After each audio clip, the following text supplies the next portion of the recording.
All right, so a new problem.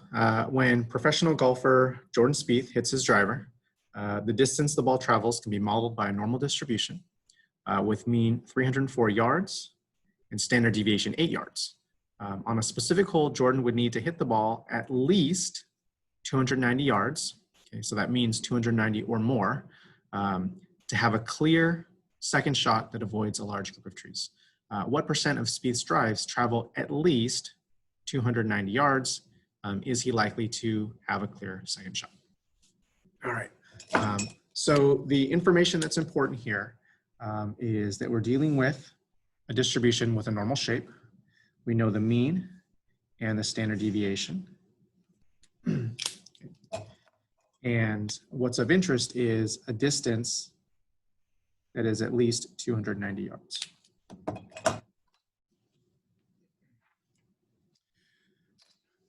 So as with all normal distribution problems, you always start with a sketch.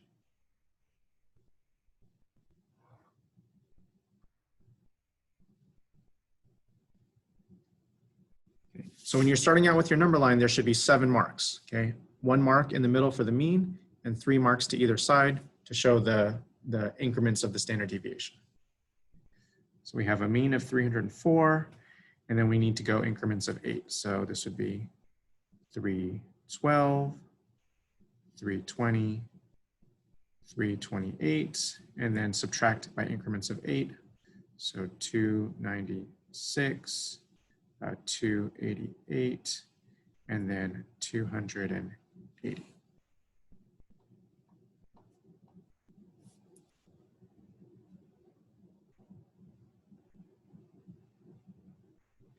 All right. So, oh, and we need to, of course, label this. So this is the distance of his drive measured in yards. Right. So we're interested in drives that go at least 290 yards. And as I mentioned, that means 290 or more. Okay. So 290 would be right about here.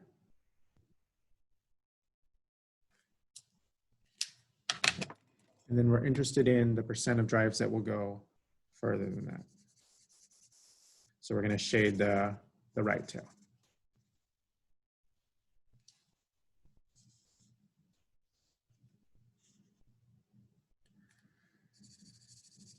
All right. So since we can't use the empirical rule, we're going to transform 290 into a z-score. So let's do that over here. So the z-score is the data value minus the mean divided by the standard deviation. So 290 minus 304 all divided by 8. Now, before we do the calculation, let's just make a prediction what we think this z-score is. Okay, 290 is close to 288.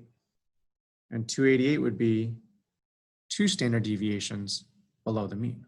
Okay, so we should expect this z-score to be close to -2. Okay. All right, so let's go ahead and do it. 290 minus 304. Okay, so that's a difference of -14 yards, but the standard deviation was 8 yards. And so we get -1.75.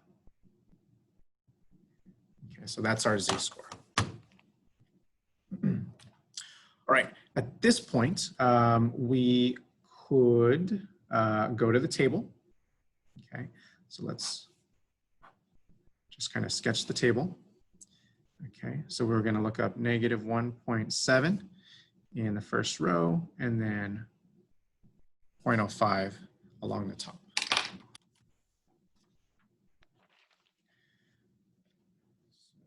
Here is -1.7. There's 5. And so the area is 0.0401. Okay, so 0.0401. Okay, so we went down that column, across that row. Now something doesn't seem right? So as a percentage, that would be 4%. But we can tell by our sketch that we definitely shaded more than 4%. Okay, we definitely shaded more than half of the area in this curve. So why isn't this proportion matching our drawing? Well, it actually is, okay? But it's not matching what we shaded, okay? This proportion is a percentile, right? It's the percentage less than or to the left, okay? So in other words, we've figured out that 0.0401, or about 4% of the drives will travel less than 290 yards.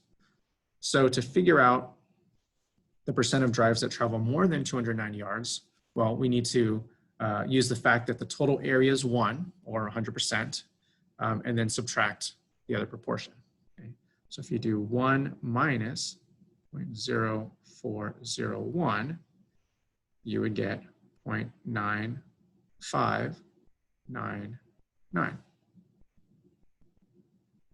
okay, which is close to 96%, right? 4% of the drives go less than 290 yards, so 96% of the drives travel more than 290 yards. Okay. And so let's go ahead and write that in a complete sentence. Approximately 96% of Jordan's drives will travel at least 290 yards, okay? And that's what he's trying to accomplish, right? He needs to go at least that distance to have a clear second shot. So his chances are pretty good of doing that, okay? 96%.